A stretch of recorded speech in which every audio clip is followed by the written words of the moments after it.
हमारे अरशद रज़ा जमाली बड़े अच्छे अंदाज से आपने शायरी पेश किया। नदीम रज़ा फैज़ी आपने भी पेश किया, फिर आपके बाद में आए, मेरे बाद में आएंगे। मैं घड़ी देखते हुए चलता हूँ, इंशाअल्लाह कुछ मेकअप करने की मैं कोशिश करूँगा। जो लोग भाग गए हैं ये सोच के यूपी बिहार के मौलाना आएंगे तो हम सुनेंगे, अगर फिर भी अगर चाय दुकान में खड़े तो रुई कान में लगा लीजिए ताकि वहाँ भी मेरी आवाज़ आती होगी, है ना। रुई लगा दीजिए ताकि आपको मेरी आवाज़ नहीं जाएगी। फिर सुनेंगे कोई मधुभरी आवाज़ नदीम रज़ा फैज़ी की आई है तो फिर आप आ जाइएगा स्टेज पे, है ना। अब आइए कुछ सुनने सुनाने से कबल हम और आप मिलकर उस नबी की बारगाह में खिराज अकीदत पेश करें जो मजलूमों का चारागार है, शिकस्ता दिलों का कारसाज है, रूहानी क़ल्बो इज़्तिराब का मसीहा है, दिन जिसके दरे दौलत का अदना एजाज है, रात जिसकी अर्श निशा की हबशी कनीज है। रहमते आलम नूरे मुजस्सम फ़ख्र बनी आदम खलीफतिल्लाहिल आज़म, काबे के बदरुद्दोजा तैबा के शम्सुद्दोहा दाफ़ई जुमला बला शाफ़ई रोज़े जज़ा, जनाब पाक मोहम्मद मुस्तफ़ा सल्लल्लाहु ताला अलैहि वसल्लम की बारगाह गोहरबार में खिराज अकीदत पेश करें। अल्लाहुम्मा सल्ली अला सय्यदना मौलाना मुहम्मद बारिक वसल्लम सल्लल्लाहु अलैहि सलातो व सलाम अलैहि या रसूलल्लाह सल्लल्लाहु ताला अलैहि वसल्लम। अभी आपने मुझसे कबल देखा, आप ही की मदरसा में पढ़ने वाला बच्चा जो हमारे पास जेरे तालीम है, उसने नदीम भाई के सामने नदीम भाई का कलाम पढ़ा। ये बड़े एजाज की बात है और उसको आपने दादो तहसीन से नवाजा इसलिए कि ये बच्चा भी पढ़कर एक दिन नायबे नदीम बन जाए। ये हमारा दिली ख्वाहिश है। अल्लाह ताला की बारगाह में दुआ है कि अल्लाह तबारक व तआला इस बच्चे के उम्र में, इल्म में, आवाज़ में बना बरकत अता फरमाए। शायर कहता है, नजर आती है गुलशन में हवा ना साजगार अपनी। ससुराल में नहीं बैठे हैं, अगर ससुराल में बैठे हैं तो चुपचाप बैठिएगा क्योंकि नया नया दामाद जाता है, कुछ बोलता नहीं है, फिर उसके बाद इतना बोलता है कि मुंह बंद होता ही नहीं है, फ्रीज दो, ये दो, वो दो, फला फला। इसलिए सुभान अल्लाह बोलते रहिए ताकि मुझे एहसास हो आप यहाँ रहमत आलम कॉन्फ्रेंस में बैठे हैं। नजर आती है गुलशन में हवा ना साजगार अपनी, गुले बागे खलीली भेज दे बादे बहार अपनी। उठें उम्मत के वाली कुफ्र आंखें दिखाता है मुस्लिम को, उठें उम्मत के वाली कुफ्र आंखें दिखाता है मुस्लिम को। अली को हुक्म दें लेकर आए वो जुल्फ़िकार अपनी, अली को हुक्म दें लेकर आए वो जुल्फ़िकार अपनी। तरीक़े मुस्तफ़ा को छोड़ना है वजह बर्बादी, इसी से कौम हुई है दुनिया में बेइक़्तिदार अपनी। हमें करनी है शहनशाह बतहा की रजा जोई, वो अपने हो गए तो रहमते परवरदिगार अपनी। हजरात, अपनी आदत के मुताबिक पहले मैं चंद कलमात आपकी बारगाह में पेश करूंगा, उसमें अपने नबी की तारीफ करूंगा, फिर जाकर के अपनी गुफ्तगू का मैं आगाज करूंगा। याद रखिए, हमें समझे और समझने और समझाने के लिए एक बात मैं आपको अक्सर कहा करता हूं कि अल्लाह ताला ने हमें सर से लेकर के पांव तक ये जिस्म दिया है सलामती के लिए। हमारी आंख है देखती है, कान है सुन रहा है, आंख है देखती है, जबान है बोल रही है, हाथ है काम कर रहा है, पाँव है चल रहा है। क्यों? इसलिए कि इसके अंदर में रूह सलामत है। पता ये चला कि रूह असल है, उसके बाद में कोई चीज है। अगर आंख है रूह न हो तो इंसान बेकार मुर्दा कहलाएगा। पता ये चला रूह है तो आंख देख रही है, रूह है तो जबान बोल रही है, रूह है कान समाअत कर रही है। अगर रूह सलामत है तो हमारा ये काम चाहत काम कर रहा है। बेला तशबीह व तमशील समझिए। रहमत आलम नूरे व रहमत आलम के रहमत आलम कॉन्फ्रेंस में तशरीफ लाने वालों, एक मिजाज ये लेकर के जाइएगा। आप ये अकीदा मसला के आला हजरत का ये अकीदा लेके जाइएगा कि अमल बाद में ईमान पहले। जरा जोर से बोलिए सुभान अल्लाह। ईमान पहले अमल बाद में, ईमान पहले नमाज बाद में, में, ईमान पहले, रोजा बाद में, ईमान पहले, ज़कात बाद में, ईमान पहले, हज बाद में। आप कहेंगे ये कैसे? इसलिए उलमाए कराम फरमाया करते हैं अगर ईमान है तो नमाज मकबूल है, अगर ईमान है तो रोजा मकबूल है, अगर ईमान है ज़कात आपकी काबिल कबूल है, ईमान नहीं तो ज़कात बेकार है, ईमान नहीं तो नमाज बेकार है, ईमान नहीं तो तमाम आमाल बेकार है। पता ये चला कि ईमान सबकी असल है, ईमान असल है। मैंने तसव्वुर की दुनिया में पूछा, ऐ नमाज तू ही बता दे तेरी रूह क्या है, तेरी असल क्या है? तो उसने कहा मेरी असल नमाज ने कहा कि मेरी असल ईमान है, रोजे ने कहा मेरी असल ईमान है, हज ने कहा मेरी असल ईमान है, ज़कात ने कहा मेरी असल ईमान है। मैं तसव्वुर की दुनिया में इमाम इश्क मोहब्बत से सवाल किया कि इमाम इश्क मोहब्बत बता दीजिए ईमान के ईमान तमाम आमाल की जान है। नमाज कहती है ईमान मेरी जान है, रोजा कहती है, रोजा कहता है ईमान मेरी जान है। क्या ईमान की भी कोई जान है? मेरे इमाम ने इश्क में कलम उठाया और हरकत दिया कलम को और फरमाया दुनिया वाले ये बात तो सही है, नमाज की असल ईमान है, रोजे की असल ईमान है, ईमान की असल कोई और नहीं अल्लाह की सरताब कदम शान है। ये इंसान नहीं, इंसान वो इंसान है। ये कुरान तो ईमान बताता है इन्हें, ईमान ये कहता है मेरी जान है। ये अल्लाह, नारे तकबीर, नारे रिसालत, मसलके आला हजरत, नारे तकबीर। बहुत खूब, अल्लाह या रसूल अल्लाह। मैं बड़ी फिक्र में पड़ा हुआ था। ये दुनिया कह रही है ये पुरफतन का माहौल है, ये दुनिया कह रही है बड़ी तंगी का आलम है, लेकिन ए अंजीरा वालों तुमने ये साबित कर दिया कि पुरफतन माहौल में भी हमने नबी के नाम का जलसा सजाया है। ऐसे वैसे नहीं, डेकोरेशन ऐसे किया है दुनिया आए देखे के कहे कि हाँ हाँ अंजीरा में कैसा डेकोरेशन किया गया था, आपने इंतजाम किया है, ऐसा इंतजाम किया है। दुनिया कहेगी हाँ हाँ इनका डिसिप्लिन इतना अच्छा था, आपने इतने बड़े शायर को बुलाया है जिसको दुनिया नदीम रजा फैजी कहती है, अरशद जमाली के नाम से जाती है, इतने बड़े खतीब को बुलाया है। खर्चा तो बहुत लगा होगा, लेकिन जंजीरा का हर बच्चा कहा, हर माए बहने कहने लगी, हर मुरब्बी कहने लगा, HMM कमेटी का हर फर्द कहने लगा, मौलाना नियाज अरे ये तो पैसे की बात है, लेकिन हमारा ऐलान ये है या रसूल अल्लाह क्या नजर करूं आका क्या चीज हमारी है, क्या नजर करूं आका क्या चीज हमारी है।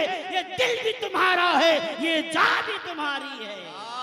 सुभान अल्लाह, सुभान अल्लाह। ये दिल भी तुम्हारा है, ये जान भी तुम्हारी है। आज कुछ लोग कहते होंगे जब भी अंजीरा जाते हैं छोटे छोटे बच्चों को ला करके यहाँ इनाम देते हैं, प्रोग्राम खराब कर रहे हैं। आप सोच रहे होंगे ये ऐसा क्यों किया जा रहा है। मैं माना कि मदरसा के अंदर में इम्तिहान लिया गया था, क्या जरूरत था कि जरूरत थी कि छोटे छोटे बच्चों को स्टेज पे लाया जाए, लेकिन आपको क्या फायदा होगा ना होगा हमको नहीं मालूम। हमारा फायदा ये है कि जब जब हम इम्तिहान करते हैं बच्चों को, जो कल तक बच्चे हमारे अपनी जबान पे नबी की नात को छोड़ करके गाना गा रहे थे, आज उन्हीं बच्चों की जबान पे दुनिया के गाने उतर के नबी के तराने जबान पे आ गए हैं। इसलिए ये इनकलाब आया है। अरे इनकलाब तो ये है, कल तक मेरा बच्चा जनाजे की नियत नहीं जान रहा था, आज वो जानने लगा है। बाप मर जाए बच्चा जनाजे की दुआ नहीं जान रहा था, आज जनाजे की दुआ पढ़ रहा है। अतहियात कैसे पढ़ना चाहिए था, मखरज की अदायगी के साथ में आज अंजीरा के बच्चों ने साबित कर दिया कि अंजीरा में जो मदरसा दारुल उलूम निजामिया है, चाहे इसमें पढ़ने वाला गांव का बच्चा हो चाहे वो बच्ची हो, बच्ची ये ऐलान करती रही, बच्चा ये ऐलान करता रहेगा हम बड़े हो जाएंगे, हमारा रिश्ता देवबंदी में हो जाए, हो नहीं सकता। मेरा मोहब्बत गैर मुस्लिम से हो जाए, हो नहीं सकता। इसलिए हमारा ऐलान ये रहेगा वादी रजा की कोहे हिमालय रजा का है, जिस समत देखिए वो इलाका रजा का। सुभान अल्लाह, नारे तकबीर, नारे रिसालत, इश्क मोहब्बत सरजमीने अंजीरा नारे तकबीर। वादी रजा की कुह है हिमालय रजा का है, जिस समत देखिए वो इलाका रजा का है। ये बच्चियां बड़ी होंगी, ससुराल जाएंगी, कोई बहका नहीं सकता, इसीलिए कि बरेली का जाम हमने इनको पिलाया है, इनकी घुट्टी में डाला है।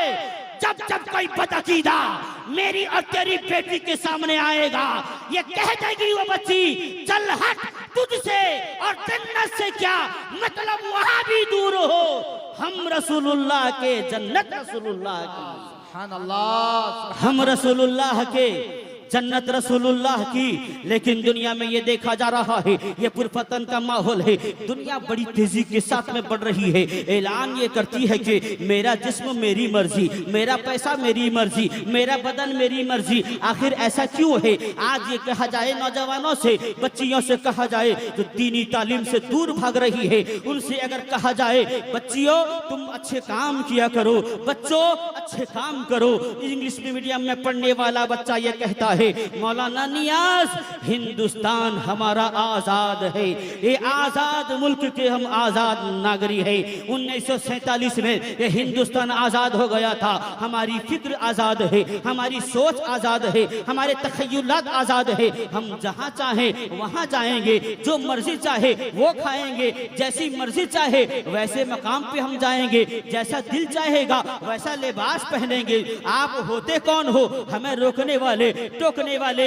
एक बच्चा कटक की सरजमी पे या जगतसिंहपुर की सरजमी पे रोड पार कर रहा था, ऐसे उछल के जा रहा था। नदीम फैजी ने कहा बच्चे के, तू इसकी जा रहा है रास्ता में, बड़ा बिजी रास्ता है, बड़ी परेशानी के साथ में रास्ता पार किया जाता है, तू ऐसे क्यों चलता है? अरे हिंदुस्तान का कानून है, रोड का कानून है, गो बाय लेफ्ट, अगर जाओ तो बाएं जानिब जाया करो, अगर जाओ तो बाएं जानिब जाया करो। बच्चे ने कहा, ऐ नदीम रजा फैजी, इतने बड़े शायर हो लेकिन तुम्हारी सोच ब्रिटिश की लग रही है, तुम्हारी सोच पुराने जमाने से मिल रही है।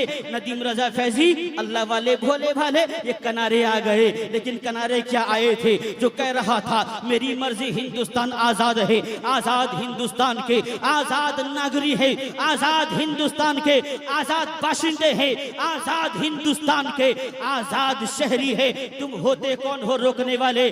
जूही कह के रास्ता पार करने के लिए पलटा है, एक तेज रफ्तार कार आती है, बच्चे से टकरा जाती है, कार तो चली गई, बच्चा वही दम तोड़ देता है, कफस उनसुरी से रूह परवाज कर जाती है। नदीम रजा दौड़े गए कि अभी तो मैं समझा रहा था रास्ता देख करके पार करना, तूने माना नहीं। अगर तू मान लिया होता, रास्ते का कानून मान गया होता, तेरी जान न जाती, रास्ते का कानून मान गया होता, रूह कफस उनसुरी से परवाज नहीं करती।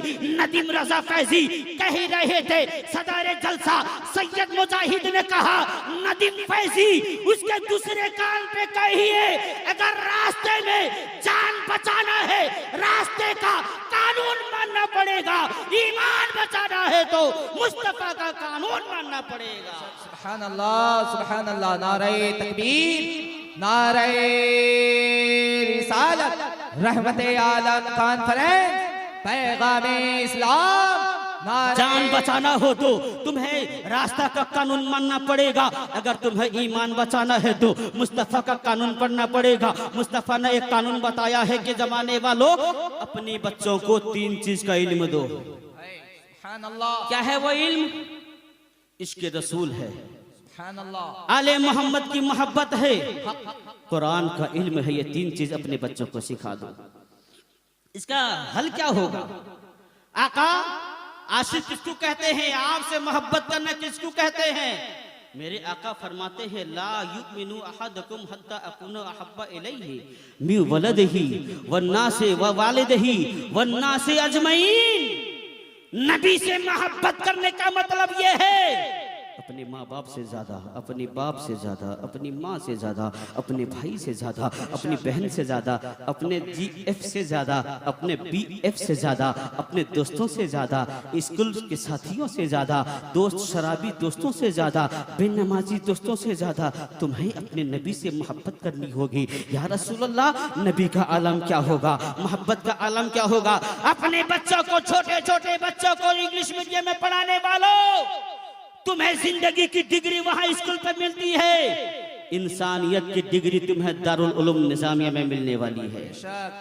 तुम्हें तो वहां साइंस में तुम्हें डॉक्टर बना दिया जाएगा, लेकिन एक पड़ोसी के हुकूक तुम्हें बताया नहीं जाएगा। तुम्हें वहां पे डॉक्टर, इंजीनियर, फलासफर बनाया जाएगा।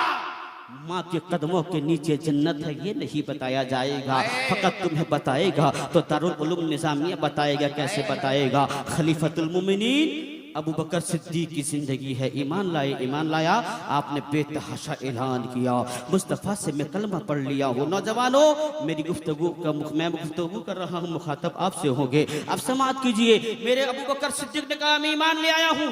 जालिमों ने इतना मारा, इतना मारा, अब बेहोश हो गई। हादसा सुबह हुआ था, बेहोश हो गई ना। तो होश में शाम में आए तो सबसे पहले पूछा कि मेरे आका कहाँ हैं?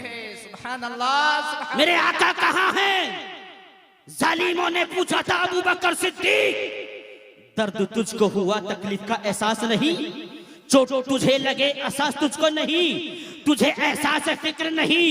अबू बकर सिद्दीक ने कहा था दर्द उसको हो जिसकी अपनी जान हो, फिक्र उसको हो जान जिसकी अपनी हो। और हमने तो ये जाना कि उन्हें जाना, हमने तो ये जाना कि उन्हें जाना। खुबैब को सूली पे चढ़ा दिया गया। खुबैब क्या सोचते हो कि जालिमों ने कहा था सूली से तुमको उतार दिया जाएगा और तुम्हें बिस्तर, आराम बिस्तर पे सुलाया जाएगा और तुम्हारे इस जमाने पे तुम्हें इस सूली पे लाके तुम्हारे नबी को खड़ा किया जाएगा? तुम कैसा सोचोगे? खुबैब ने कहा था कि जालिमों, तुम कहते हो कि मेरे आका को सूली पे चढ़ाया जाएगा, हरगिज नहीं। अरे ये तो बड़े दूर की बात है। खुबैब ये तसव्वुर नहीं करेगा उसके आका के पांव पे कोई कांटा चुभे। खुबैब को ये बर्दाश्त ये हो नहीं सकता। मैंने कहा खुबैब, तुम्हें तकलीफ नहीं हुई, तुम्हें तकलीफ नहीं हुई? का तकलीफ उसको हो जिसको अपनी जान की फिक्र हो। हमने तो ये जाना कि उन्हें जाना, हमने तो जाना उन्हें जाना। बेलाल के सीने पे गर्म पत्थर ला के लद दिया गया है, लाद दिया गया है। बेलाल अब भी वक्त है, कलमा पढ़ना छोड़ दो। इसको किसको कहते हैं जरा देखो, जान की परवाह नहीं कर रहे हैं। बेलाल कहते हैं अरे उमैया, अगर तुझे ये फिक्र लाहिक है कि मेरे जिस्म में जान है, मैं तकलीफ की वजह से मुस्तफा की आज़ान देना छोड़ दूंगा, तेरी सोच गलत है। अरे तेरे जिस्म में जब तक जान है तू मारता रह। बेलाल के सीने में जब तक इश्क है, सांस बाकी है, मुस्तफा की वो आज़ान देगा। सुभान अल्लाह देगा। बेलाल कहते थे ए सुन ले उमैया तू, कहते थे बेलाल हबशी, ऐ सुन ले उमैया तू, कहते थे बेलाल हबशी। ऐ सुन ले उमैया तू, कहते थे बेलाल हबशी। ऐ सुन ले उमैया तू, कहते थे बेलाल हबशी। ऐ सुन ले उमैया तू, कहते थे बेलाल हबशी। ऐ सुन ले उमैया तू, कहते थे बेलाल हबशी। तू जितनी सजा देगा, तू जितनी सजा देगा, हम उतनी अज़ा देंगे। तू जितनी सजा देगा, नारे तकबीर, हम नारे उतनी रिसालत, रहमते आलम कॉन्फ्रेंस, नारे तकबीर। सरकार की महफिल में जो नूर बरसता है, सरकार की महफिल में जो नूर बरसता है, ये मेरा अकीदा है, ये सबका अकीदा है, ये मेरा अकीदा है, सरकार के आने से ये मेरा अकीदा है, सरकार के आने से। अरब की सरजमी है, हिंदुस्तान का, उड़ीसा का शेर रजा मुजाहिदे मिल्लत मक्का मदीना की सरजमी पे है। नमाज नहीं पढ़ी, इश्क किसको कहते हैं देखिएगा, जालिमों के पीछे नमाज नहीं पढ़ी। दुनिया ने कहा था हबीबुर रहमान तुम्हारा हिंदुस्तान नहीं है, उड़ीसा नहीं है, ये शहर भद्रक का भद्रक नहीं है, ये तुम्हारे धामनगर की सरजमी नहीं है, यहाँ तुम्हें जेल पे सताया जाएगा, सूली पे चढ़ा दिया जाएगा। बेलाल हबशी की सरजमी पे मुजाहिदे मिल्लत ने कहा था जालिमो, अरे तुम ये समझते हो कि मेरे हबीबुर रहमान कहते हैं, तुम ये समझते हो मेरे दिल से इश्क रसूल निकाल दोगे? अरे तादाद देख की बात करने के बाद कहते हो करबला में देखा नहीं, तादाद ज्यादा थी, लेकिन रब की रहमत, अल्लाह की रहमत तादाद की तरफ नहीं 72 की तरफ थी। गोया के मुजाहिदे मिल्लत ने कहा था नमाज नहीं पढ़ूंगा, मैंने कहा आका मुजाहिद डर नहीं है, फिक्र नहीं है। आका मुजाहिद ने कहा था जो शेर रजा हो, जो आला हजरत का सिपाही हो, आला हजरत के मसलक का नकीब हो, वो डरता नहीं। मैंने कहा क्यों? कहा मेरे रजा ने ये सिखाया है, उन्हें जाना, उन्हें माना, न रखा गैर से काम। लिल्लाहिल हम्द, मैं दुनिया से मुसलमान गया। सुभान अल्लाह। ये ईमान, ये मोहब्बत हमारे नौजवानों के दरमियान रहे। लेकिन करे तो क्या करे, मेरी कौम की बेटियां पीछे नहीं। हजरत आप जानते होंगे सर, कोडरमा की सरजमी पर एक पेपर पे, एक अखबार पे एक आवाज निकली।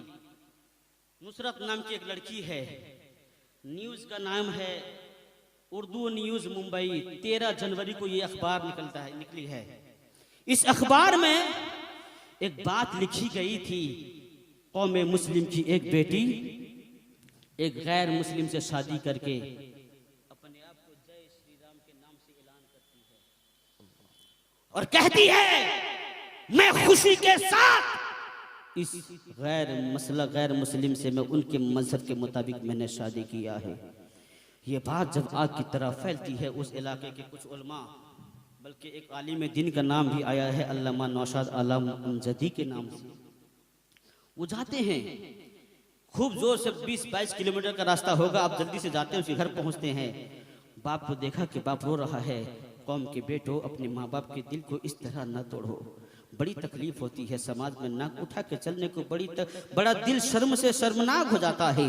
ये दुनिया ताना मारती है, देख इसकी बेटी भाग गई है, देख इसकी बेटी गैर के साथ में शादी रचा रही है, देख इसकी बेटी गैर मजहब के साथ में, बदअकीदों के साथ में निकाह कर रही है।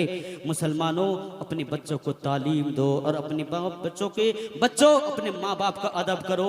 अदब का लिहाज ये होता है, बड़ी तेजी के साथ मैं कह रहा हूँ। आने वाले आलिम दिन कहते हैं कि बाबा बात क्या है? कहा कि मेरी बेटी भाग गई है, पूछो उसके दिल से जिसकी बेटी भाग गई हो, दिल में कितनी तकलीफ होती होगी। कहा क्यों भाग गई? कहा मुझे अब तक नहीं मालूम हुआ कि मेरी बेटी भागी क्यों है।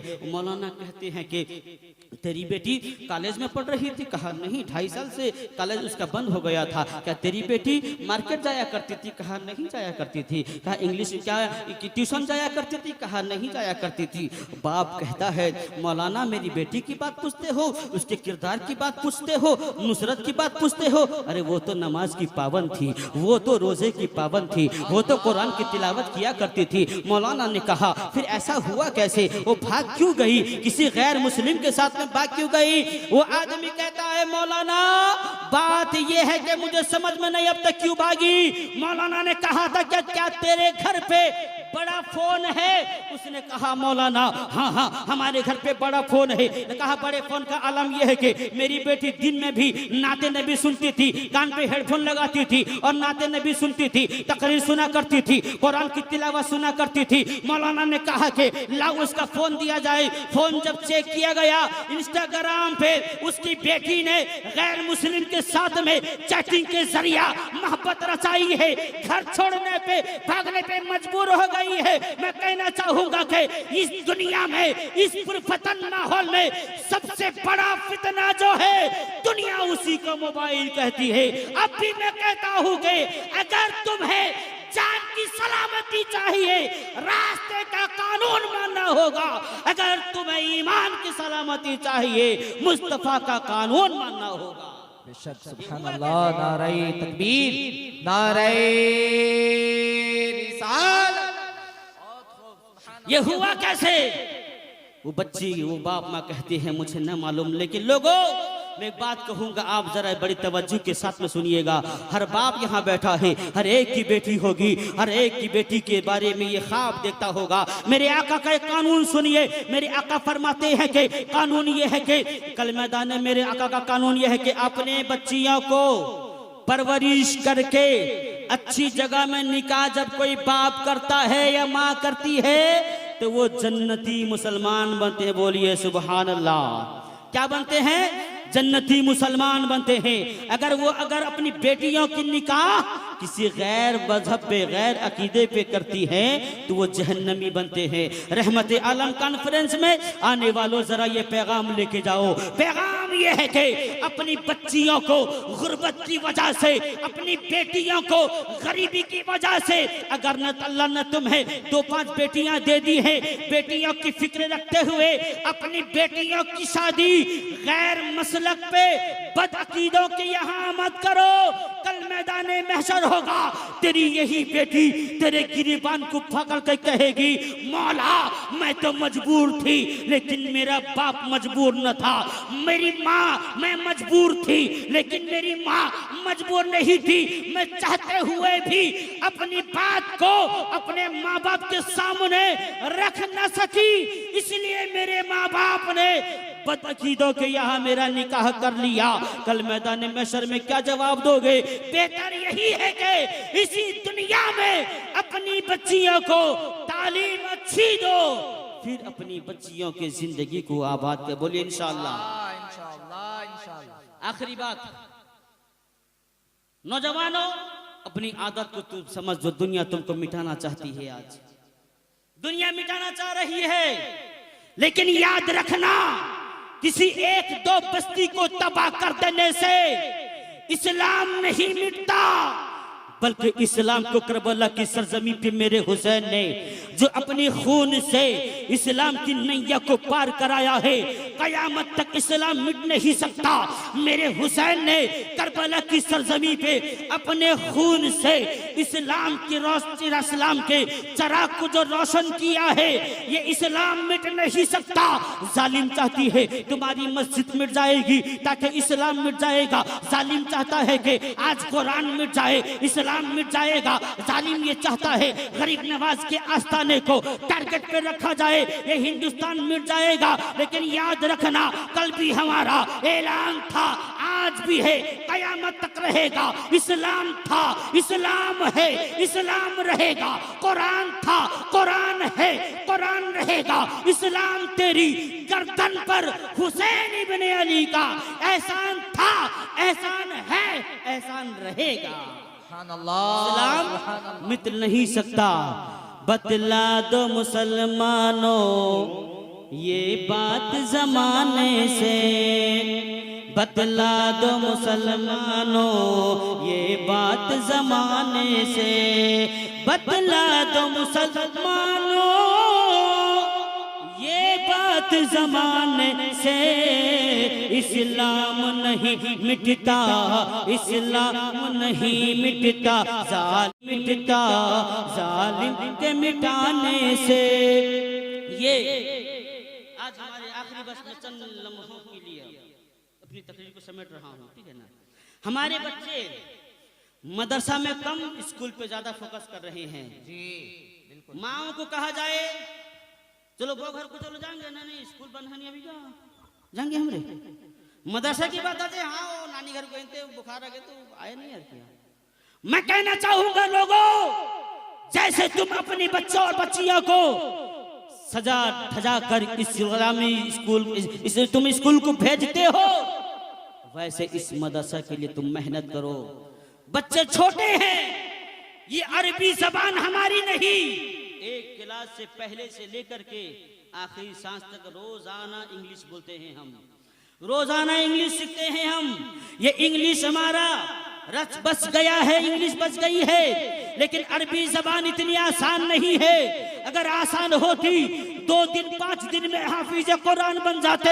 हाफिज कुरान से पूछो कितनी तेजी के साथ में कुरान ये तालीम हासिल करते हैं, कितनी मेहनत करते हैं, कितना याद करते हैं, तब जा करके हाफिज कुरान बनते हैं। पता ये चला कि स्कूल में हम जाएंगे, स्कूल में डिग्रियां तो मिलेगी, इंसानियत की डिग्री नहीं। इसलिए कि आज हमारा बच्चा स्कूल जाता है, अगर देखा जाए सरस्वती पूजा है तो सबसे पहले कौम मुस्लिम की बेटी है, गणेश पूजा है सबसे पहले कौम मुस्लिम का बेटा है, रंग बेरंग के कपड़े कौम मुस्लिम के आगे है। कौम मुस्लिम का हर बच्चा स्कूल की हर फंक्शन पे आगे रहता है। मैं नहीं कहता कि ये हिंदुस्तान आजाद है, हमारा आजाद मुल्क है, शहरी है हम, हमारा हक है स्कूल में पढ़ने का, लेकिन किसी के सामने हाथ झुकाने का हुक्म ये इस्लाम नहीं कहता है। किसी के सामने सर झुकाना इस्लाम नहीं कहता है। क्या ही अच्छा होता आज मेरा बच्चा, आज मेरी बच्ची मदरसा दारुल उलूम निजामिया को आता या आती, यहाँ पे दीनी तालीम हासिल करती, फिर दुनिया से जाती तो ये कह करके जाती, अंजीरा वालों तुमने मुझे इल्म से सवारा है, मैं जहां जहां ससुराल में रहोगी तुम्हें जरूर मैं याद करती रहूंगी। ये दुनिया तुम्हारे जिस्म से आज इस्लामी लिबास खत्म करना चाहती है। ये दुनिया तुम्हारे चेहरे से दाढ़ी निकालना चाहती है। देखा नहीं फिलिस्तीन के सरजमी पे क्या हाल हुआ है। फिलिस्तीन के सरजमी पे अमेरिका ने बम बरसाया था, इतना जालिम था, उनके मजलूमियत पे अमेरिका हंस रहा था। आज देखो खुदा की मार जब पड़ी है, इस आज अमेरिका जल रहा है। जलने का आलम ऐसा है कि पूरी ताकत मिल करके अमेरिका वाले आज उसको बुझाने की कोशिश कर रहे हैं। आग है कि फैलती जा रही है। वो नहीं जानते किसी मजलूम की, फिलिस्तीन के मजलूम की आह तो निकली होगी और वो बाबे इजाबत से टकराई होगी। आज फिलिस्तीन की दुआ कबूल हुई, आज अमेरिका तहस नहस हो गया है। तो तुम भी फिक्र न करो, ये दुनिया कहती है हिंदुस्तान से निकाल देंगे, कभी ऐसा हो नहीं सकता। फिर भी तस्वीर की दुनिया में मैंने सोचा कि आला, मैंने तस्वीर की दुनिया में गरीब नवाज से कहा कि गरीब नवाज, ये दुनिया आपके मजार को सर्वे करने की कोशिश कर रही है। ये चाहती है कि दुनिया तुम्हें हमें निकाल दे। गरीब नवाज ने कहा था कि तुम ताकत, तुम्हारी ताकत उनके पास में है तो क्या हुआ, हुकूमत उनके पास में है तो क्या हुआ। मैंने कहा आका हमारा तो ईमान है, आपने बसाया है, कोई निकाल नहीं सकता। ताकत उनके पास में है, हुकूमत उनके पास में है, हम बचेंगे कैसे। मेरे आका गरीब नवाज ने कहा था, अरे पीछे फ्लैश देख के चला जा, मेरी तारीख उठा के देख। मैंने तारीख उठाया, 200 साल पीछे गया, कुछ नहीं मिला। 300 साल पीछे गया, कुछ नहीं मिला। 400 साल पीछे गया, कुछ नहीं मिला। मैंने कहा आका कुछ मिल नहीं रहा है, और पीछे चल। मैं 800 साल पीछे गया, मैंने क्या देखा आका, मुझे बात पता चल गई, मुझे पर पता चल गया है। क्या पता चला, मैंने कहा कि आपने जिस ऊंट को बिठाया था वो ऊंट नहीं रहे हैं। क्या बात समझ में आ गई, जिन ऊंटों को मैंने बिठाया था कोई उठा नहीं सकता, जिन मुसलमानों को मैंने बसाया है उन्हें कौन निकालेगा। लेकिन शर्त है कि उनसे कौम से कह दो, मौलाना नियाज ये कौम से कह दो नमाज के पाबंद हो जाए, इस कौम से कह दो सलातो सोम के पाबंद हो जाए, अपने बच्चों को दीनी तालीम दे ताकि हम मर जाएं तो ये जनाजे का तरीका सुन के जाए।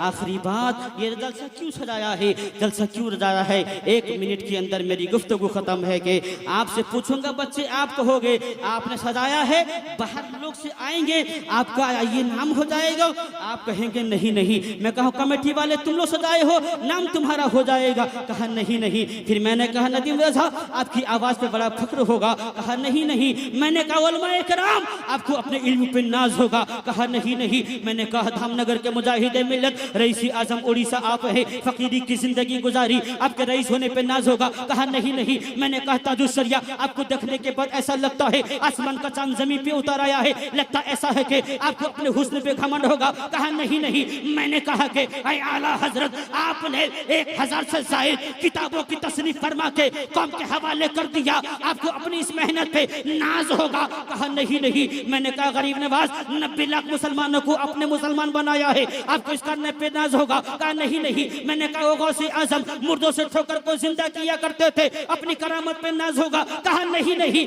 मैंने कहा शेर खुदा अपने बाजू पे नाज होगा। कहा नहीं नहीं। मैंने कहा दामादे पैगंबर अपनी सखावत पे नाज होगा। कहा नहीं नहीं। मैंने कहा वो उमर फारूक आपको अपनी अदालत पे नाज होगा। कहा नहीं नहीं।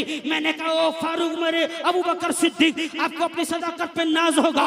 कहा नहीं नहीं। तसव्वुर की दुनिया में मैंने कहा कि आका ये बात क्या हो गई, दुनिया में देखा गया है किसी को न किसी पे जरूर नाज होता है, हमारा नाज क्या है? एक ही जवाब आया सिद्दीक अकबर से, एक ही जवाब आया फारूक आजम से, एक ही जवाब आया उस्मान गनी से, एक ही जवाब आया मौला अली से, एक ही जवाब आया अजमेर के ख्वाजा से, एक ही जवाब आया ये स्टेज से, एक ही जवाब आया इस मजमे से। हमारा नाज कोई और नहीं, न ताज पर, न तकवा पर, न ज़ुहदो इत्तिका पर है। हमारा जो कुछ नाज है मोहम्मद मुस्तफ़ा पर है। अस्सलाम।